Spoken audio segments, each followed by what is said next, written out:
This isn't a dream. This is a nightmare. How will anybody ever want me again? It's not like I went next door to see what the other kids were doing. I thought this was how life went. I can't believe my own mother would put me through this. I thought family was supposed to love you. I couldn't even see light at the end of the tunnel. I couldn't even see the tunnel. This is a nightmare. No relationship you have will ever be the same. It didn't even matter.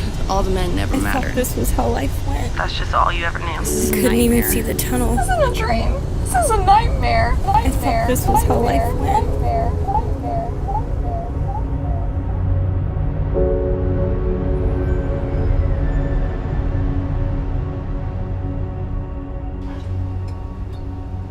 Rent's due. I thought you said you were going to pay it. Well, it didn't work out that way this time. And I'm not exactly his cup of tea. You're gonna have to take one for the team.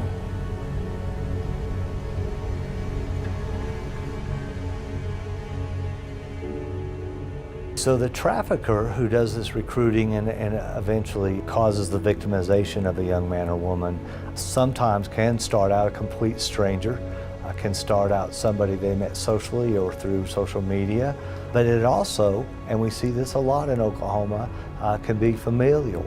It can be a mother who is selling her own child, or as we like to say, renting her own child. Going into working in anti-human trafficking, I didn't expect to see so many parents and grandparents and brothers and these different individuals who are selling their family members.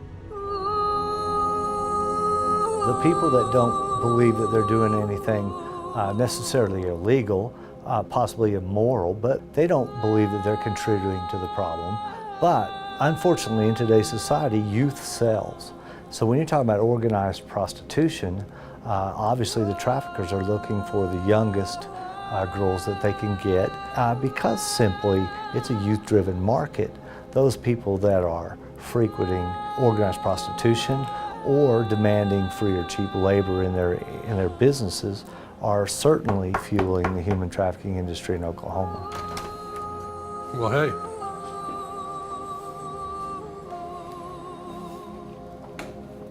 Welcome back. So we see that these family members sell their children to support a drug addiction or to pay for rent or as part of gang activities.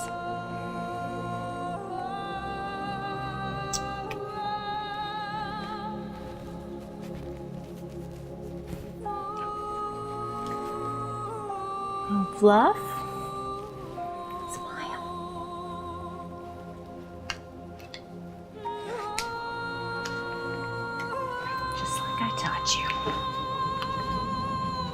Well, the reason we have a problem with human trafficking in Oklahoma, contrary to popular myth, is not the interstates, it's not our location within the United States, it's simply demand-driven. We have a demand for illicit sex in Oklahoma, whether that be through prostitution or child molestation. So without demand, there would simply be no need to supply human trafficking victims. If I may, just this weekend I read a Facebook article that people were getting kidnapped from small towns and sold into human trafficking, and within 72 hours they were in some sort of underground pipeline providing human trafficking victims to foreign countries.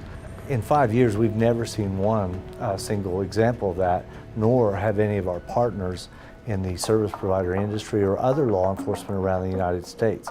That simply is not what's occurring. What's occurring is much more nuanced than that, and as I said, it's local victimizers taking advantage of local young men and women.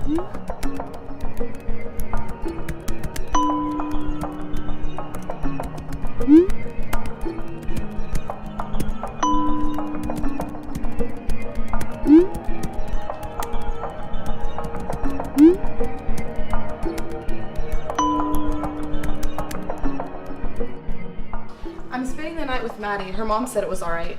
Okay, well, what time will you be home tomorrow? I'm not sure yet.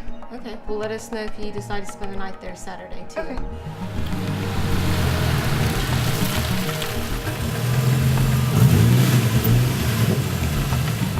Ulysses, honey. Tomcat? Hop in, let's go.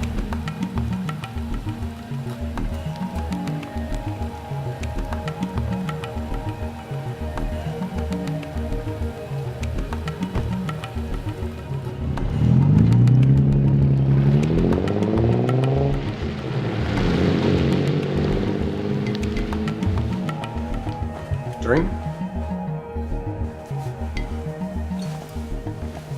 You okay? I got her the drinks. No, this is fine. I'm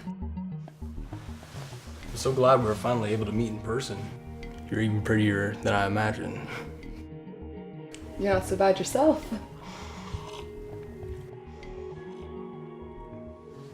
You're just so easy to talk to, and I feel like I've known you forever. You're really mature for your age.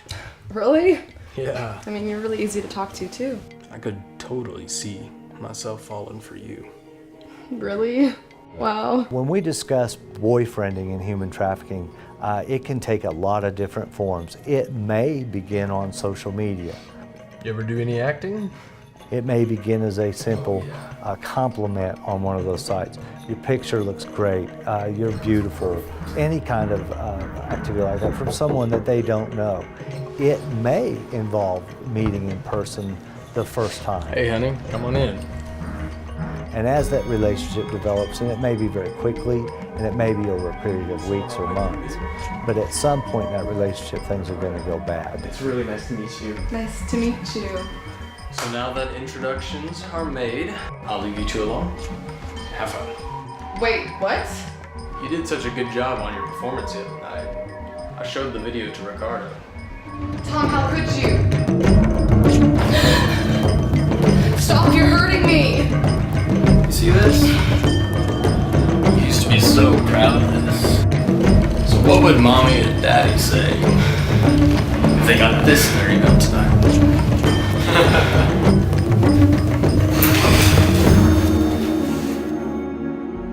So the Dragonfly Home offers comprehensive non-residential services to survivors of trafficking. We operate Oklahoma's first ever state-certified crisis center for victims of this crime. So people ask us, what does non-residential mean? And really it can be anything that a survivor needs. So it can be trauma-focused therapy, it can be crisis intervention. We run a 24-hour human trafficking hotline. We do emergency transportation, court advocacy, and we do specialized case management, really tailored to the needs of people who've suffered this kind of trauma. The co-founders and myself had this vision of creating a place where survivors could come after being through some of the most horrific things that you can imagine. We wanted somewhere where survivors could come and feel safe and feel comfortable and feel at peace, feel safety for the first time in a long time, if ever.